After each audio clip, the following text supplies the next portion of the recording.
so much motherfucking design on right now. Break it down, bring it back, make it clap. I got 3 old thoughts, new guap, wear that thing, bitches on my line, and you know. Halo semuanya, perkenalkan nama lengkap saya Yohanes Wigu, biasa dipanggil Iwan. Saya menemukan pendidikan terakhir di Universitas Flores, program studi perguruan sekolah dasar. Nah, di video kali ini saya akan membahas materi tentang anti korupsi. Nah, perlu kita ketahui pokok pembahasan yang pertama itu definisi anti korupsi, nah yang kedua itu jenis anti korupsi, dan yang terakhir itu good governance. Oke, jadi baik. Di sini saya tidak memperpanjang waktu. Sekarang mari kita menyimak video berikut ini. Baik, di sini terlebih dahulu saya akan menjelaskan pengertian anti korupsi.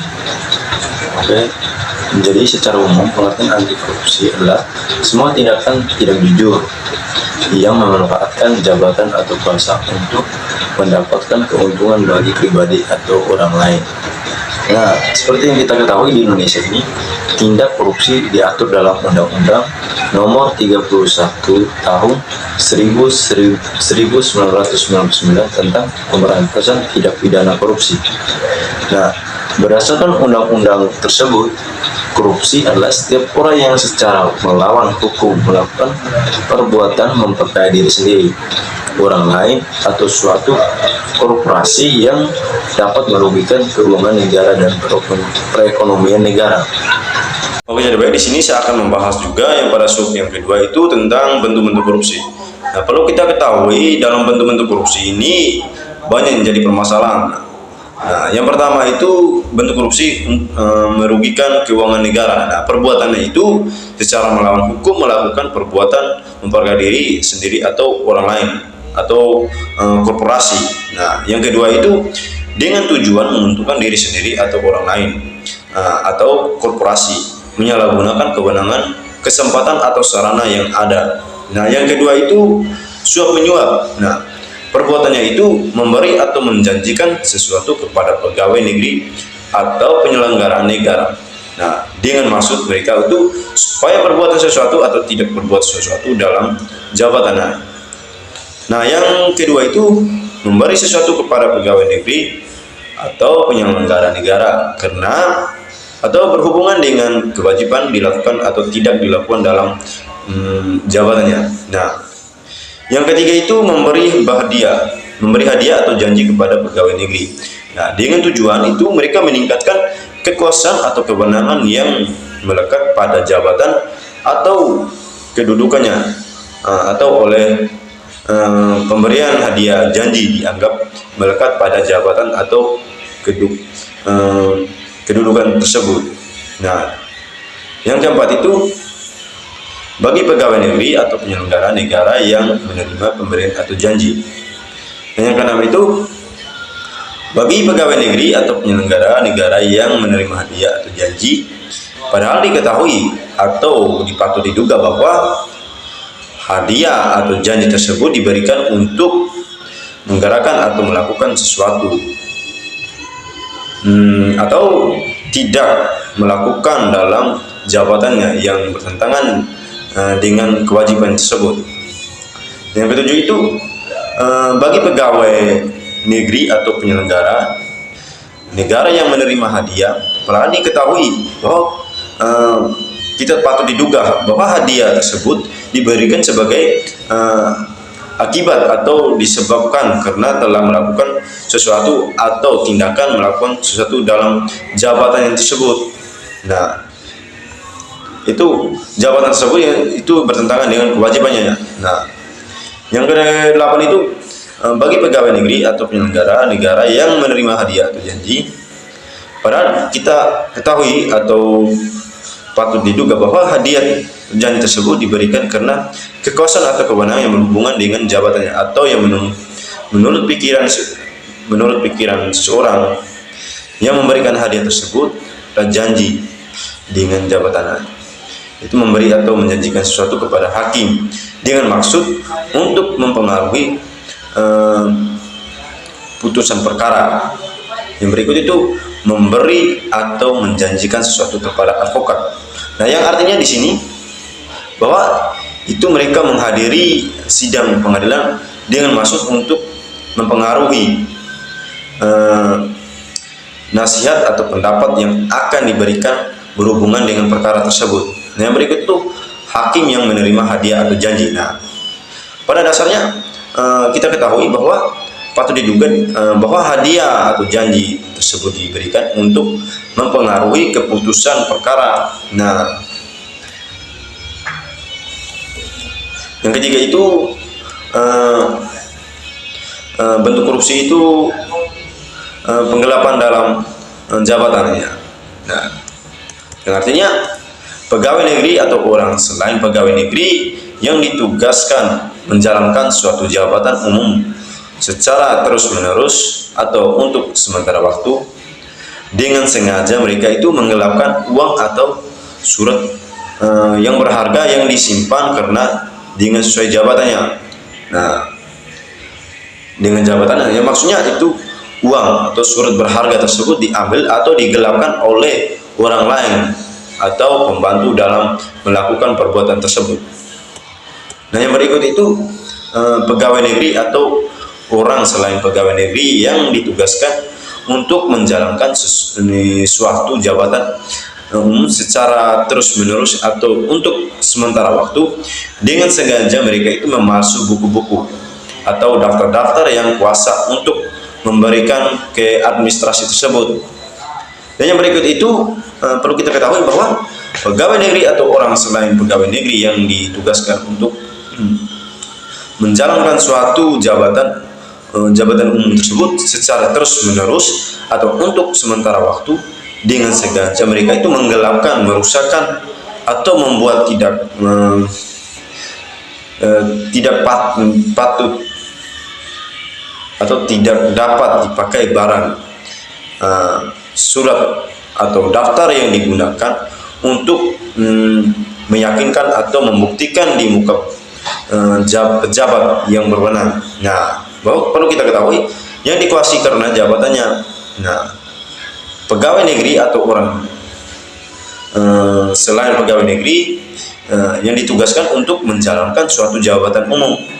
Nah, dengan terus-menerus atau untuk sementara waktu, mereka itu dengan sengaja membiarkan orang lain menghilangkan atau menghancurkan, merusak atau membuat tidak dapat dipakai barang, akta, surat atau daftar tersebut.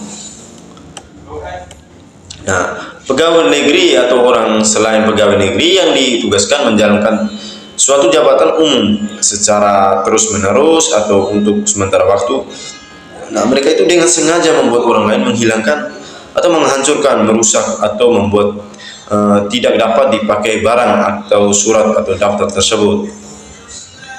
Nah, yang berikut itu pemerasan.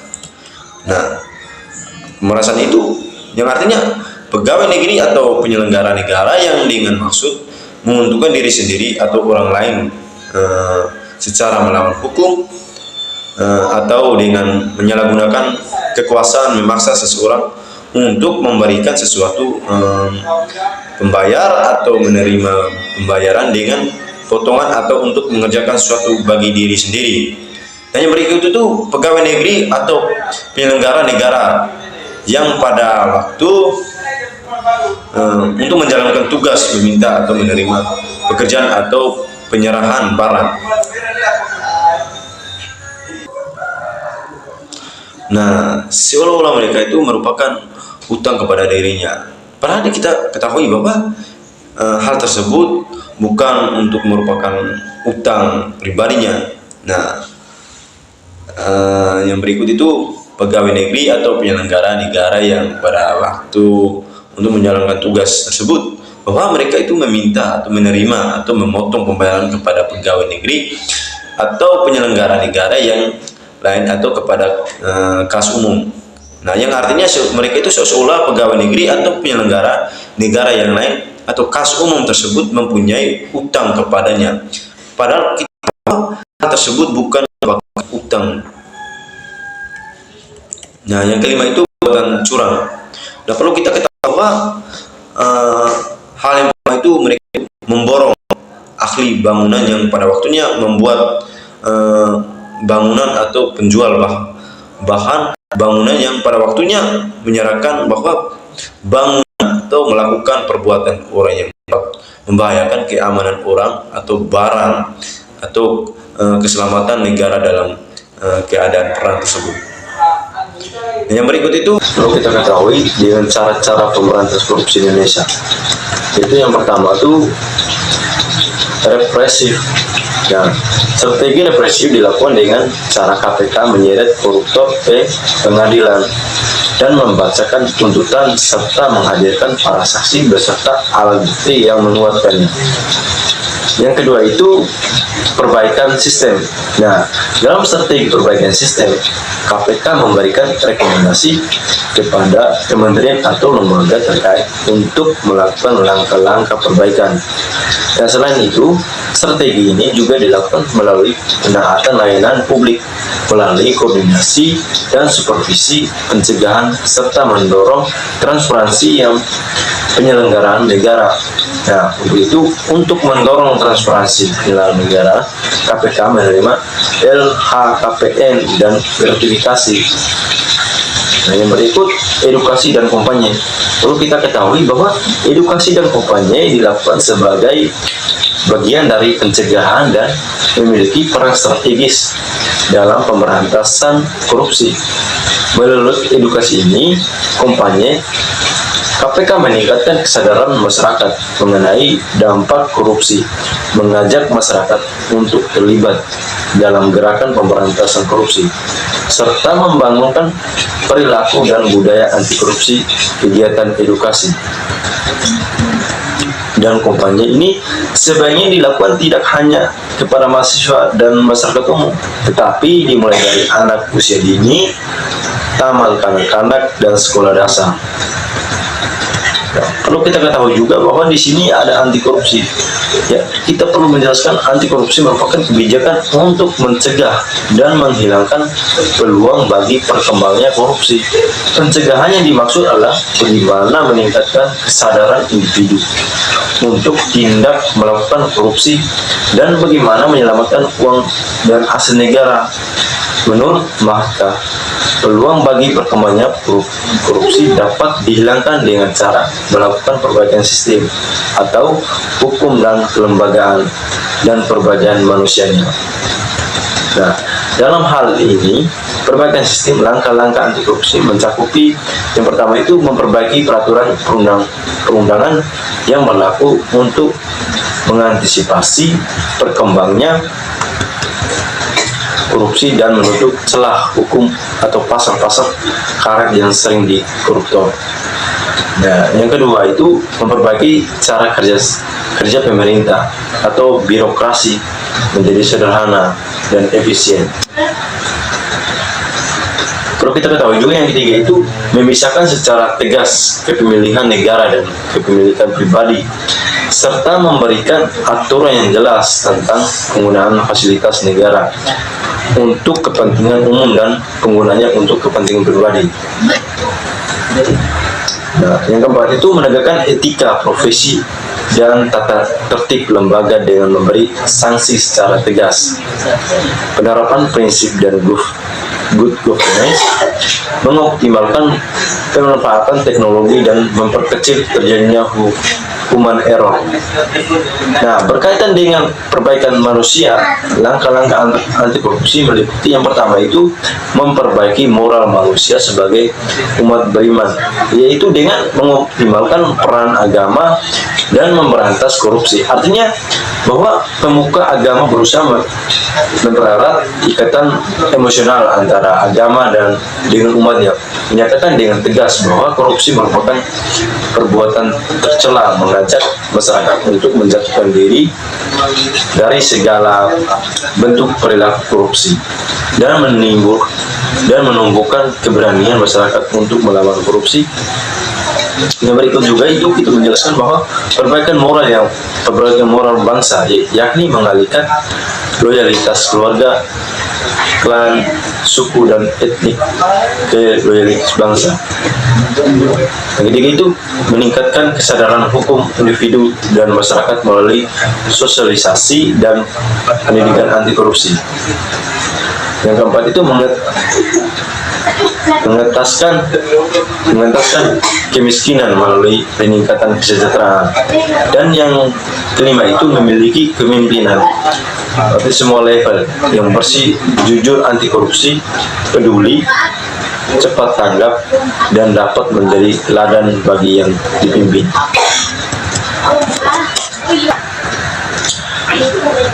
Oke, jadi baik, di sini saya akan menjelaskan juga good governance. Perlu kita ketahui bahwa good governance itu pemerintahan yang profesional, efektif, efisien, mendahulukan kepentingan masyarakat, dan berkomitmen untuk memberikan pelayanan terbaik serta bersih dari praktik korupsi. Nah, konsep good governance yang terdengar utopis ini sebenarnya tidak mustahil untuk mewujudkan, namun dalam penerapannya dibutuhkan kerjasama yang baik antara tiga aktor utamanya, yaitu pemerintah, sektor swasta, dan masyarakat sipil. Perlu kita ketahui bahwa pemerintah yang bersih dan baik sangat diinginkan oleh setiap warga negara, khususnya negara Indonesia itu sendiri, agar masalah dalam urusan tata kelola industri di Indonesia dapat diselesaikan dengan baik. Nah, negara Indonesia sudah menerapkan konsep good governance atau tata kelola pemerintah yang baik. Nah, menurut Undang-Undang Nomor 30 Tahun 2015, hukum ini menjadi dasar dalam menyelenggarakan suatu kegiatan yang bertujuan untuk meningkatkan pemerintah yang baik dalam upaya mencegah praktik korupsi dan nepotisme. Nah, oleh karena itu, berdasarkan Undang-Undang Nomor 30 Tahun 2015 harus mampu menciptakan pemerintah yang transparan. Artinya di sini efisien dan birokrasi yang semakin baik. Nah, menurut Komite Nasional Kebijakan Korporat atau Governance mengatakan bahwa pemerintah Indonesia saat ini sedang bekerja keras dalam melaksanakan good governance demi mewujudkan pemerintah yang berwibawa dan bersih. Di sini saya akan menjelaskan juga prinsip good governance. Nah, pada dasarnya dalam sistem pemerintah di Indonesia ada beberapa prinsip good governance yang harus dipegang. Yang pertama itu akuntabilitas. Nah, akuntabilitas itu bahwa menjelaskan tanggung jawab seorang pemimpin publik yang sudah diberikan kepercayaan oleh masyarakat untuk mengurus segala kepentingan yang dilakukan. Nah, ada juga partisipasi masyarakat. Nah, bentuk keterlibatan dan keikutsertaan masyarakat secara aktif dan mengikuti rangkaian kegiatan yang dapat dilakukan melalui penyampaian pendapat serta mengambil keputusan baik secara langsung maupun instansi yang dapat mewakili kepentingan mereka. Yang berikut itu transparansi.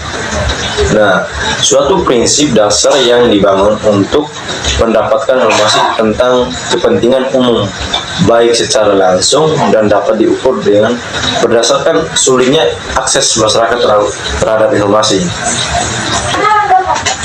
Yang berikut itu efisiensi dan efektivitas.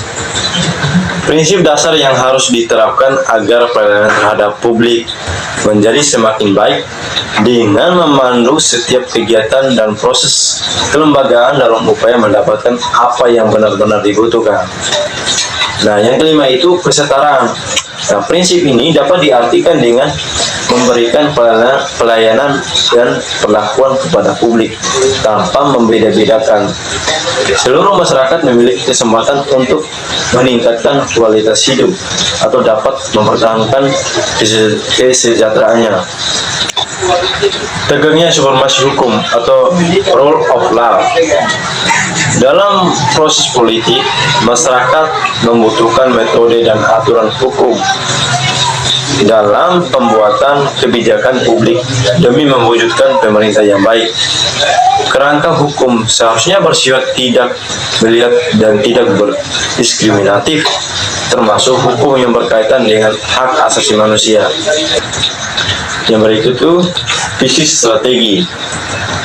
Nah, cara pandang yang strategis dalam menghadapi masa depan agar masyarakat dan para pemimpin memiliki pandangan luas tentang pembangunan manusia serta tata kelola pemerintah dapat lebih baik lagi.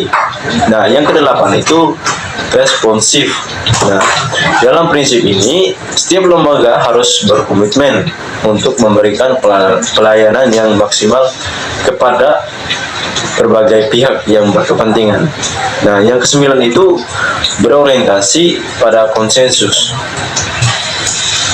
Nah, menurut Unit Nation Development Program atau berorientasi pada konsensus merupakan prinsip tata cara pemerintah yang baik agar suatu pemerintah dapat memediasi perbedaan dengan memberikan solusi atas keputusan apapun yang dilakukan melalui konsensus tersebut.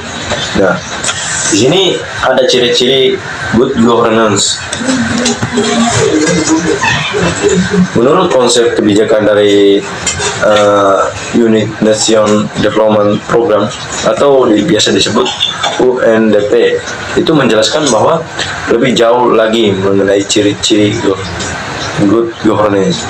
Yang pertama itu melibatkan seluruh pihak untuk bertanggung jawab dan transparan serta adil dan efektif. Nah, yang kedua itu menanggung supremasi hukum.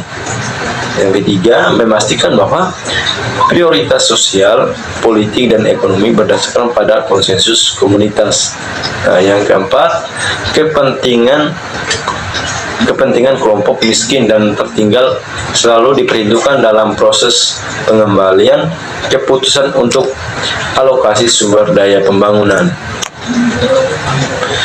Nah, di sini saya akan menjelaskan juga dengan karakteristik good governance. Kalau kita ketahui bahwa berdasarkan peraturan Presiden nomor 29 tahun 2015 yaitu tentang sistem akuntabilitas kinerja instansi pemerintah atau SAKIP, itu merupakan wujud nyata dalam memperbaiki tata kelola pemerintah agar semakin baik dalam menyelenggarakan kehidupan bernegara dan karakteristik. Nah, perlu kita ketahui ada beberapa bagian dari karakteristik tersebut. Yang pertama itu transparansi. Nah, menurut Gayatri, transparansi merupakan saluran bagi masyarakat untuk membuka akses informasi guna memperoleh informasi tentang rencana, pelaksanaan, dan tanggung jawaban dalam mengelola dana desa. Nah, berdasarkan peraturan tersebut, Menteri Dalam Negeri nomor 20 tahun 2018 yaitu mengatur tentang pengelolaan keuangan desa, mengatakan bahwa pertanggungjawaban dan pelaporan pelaksanaan APBD wajib diumumkan dan diberitahukan kepada masyarakat dengan menggunakan papan pengumuman. Yang berikut partisipatif. Nah, berdasarkan Kamus Besar Bahasa Indonesia, kata partisipasi itu ikut berperan dalam suatu kegiatan yang dilaksanakan. Pada dasarnya, partisipasi masyarakat adalah bentuk keterlibatan yang diperlukan kerjasama antara pemerintah dengan masyarakat. Tidak terbatas pada partisipasi fisik saja, melainkan juga masyarakat dapat menilai kinerja dari pemerintah atau masalah yang sedang dihadapi saat itu, serta potensi yang ada di lingkungan mereka. Nah, keterlibatan di lingkungan sekitar untuk menghadapi lebih banyak kemampuan tentang dalam hidup tanpa berpegang pada orang lain. Nah, dengan hal tersebut, layanan partisipatif publik bisa menjadi kekuatan utama untuk meningkatkan layanan publik. Yang berikut, akuntabel. Suatu tindakan yang dapat dipertanggungjawabkan oleh lembaga atau pemerintah yang memiliki kewenangan atas pertanggungjawaban untuk mengambil keputusan dan kegiatan yang dilakukan. Nah, berdasarkan prinsip tersebut, kepala desa diharapkan dapat menjalankan tugasnya dan melaporkan semua kegiatan yang berkaitan dengan APBDes yang ditunjukkan kepada masyarakat dan pemerintah berdasar pada hukum dan peraturan saat ini. Nah, yang berikut itu tertib dan disiplin. Nah, kepala desa dan aparat wajib menggunakan anggaran dengan tepat, konsisten, beserta semua catatan penggunaan sesuai dengan prinsip akuntansi keuangan desa saat ini. Nah, hal ini bertujuan untuk menjaga pengelolaan dana desa yang mematuhi hukum dan peraturan saat ini. Oke, sudah baik. Di sini saya akan menjelaskan juga bagaimana kita mengimplementasikan good governance di Indonesia. Nah, untuk mewujudkan konsep good governance dibutuhkan kerjasama yang baik antara pemerintah, sektor swasta, dan juga masyarakat sipil. Nah, dengan itu setiap kebijakan dan program yang dibuat selalu berdasarkan kepada keputusan bersama. Nah, dalam hal ini pemerintah berperan sebagai penyelenggaraan negara, sementara sektor swasta menjadi penggerak di bidang perekonomian, dan masyarakat sipil bertugas sebagai pihak penyesuai. Nah, ketika pihak ini mempunyai perannya masing-masing dalam penyelenggaraan pemerintah yang baik. Nah, maka dari itu harmonisasi dari ketiganya akan menjadi kekuatan yang besar. Nah, dengan kata lain, pemerintah, sektor swasta, dan masyarakat sipil harus bekerja sama dengan mengelola ekonomi, sumber daya alam, lingkungan, dan juga sektor sosial. Nah, untuk mewujudkan good governance di Indonesia, pemerintah sudah banyak melakukan inovasi dan gebrakan. Nah, sejak era reformasi dimulai hingga saat ini, ada beberapa contoh good governance yang masih bisa kita lihat. Yang pertama itu masa jabatan diubah dari yang awalnya bisa sampai seumur hidup. Nah, sekarang dibatasi hanya sampai 5 tahun dengan maksimal 2 periode. Artinya, setelah 2 kali terpilih menjadi presiden, sudah tidak dapat mencalonkan diri untuk periode yang ketiga. Nah, yang kedua itu pemilihan umum untuk legislatif dan eksekutif melibatkan rakyat sejak masa kampanye hingga pemungutan suara di TPS.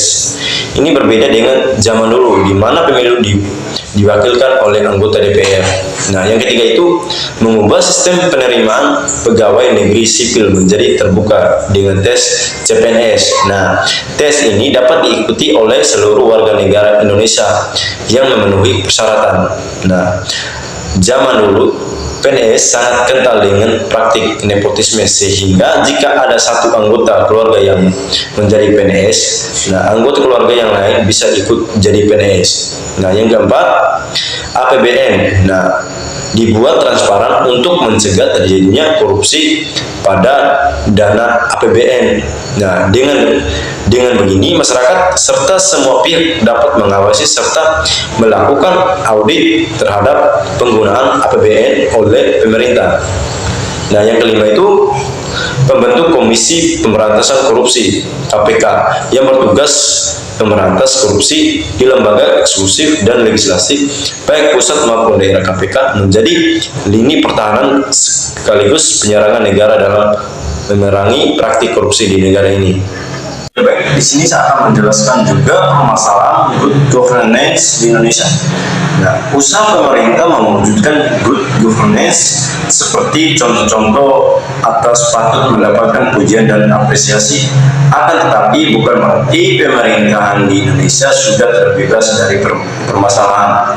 Nah, pasalnya jika melihat kenyataan yang terjadi di lapangan, penerapan konsep good governance di negara ini masih belum maksimal. Mengapa bisa begitu? Nah, untuk menjawabnya kita perlu mundur lagi ke era reformasi. Nah, pada saat reformasi pecah di Indonesia, krisis ekonomi menghancurkan negara ini. Nah, penyebabnya tidak lain karena tata kelola pemerintah yang buruk selama masa Orde Baru dan maraknya praktik atau KKN, itu korupsi, nepotisme di hampir seluruh elemen pemerintah.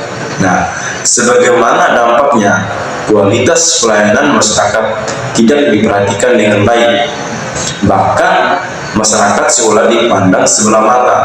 Para penyelenggara pemerintah lebih mementingkan mengisi perutnya sendiri dan memenuhi kepentingan pribadi.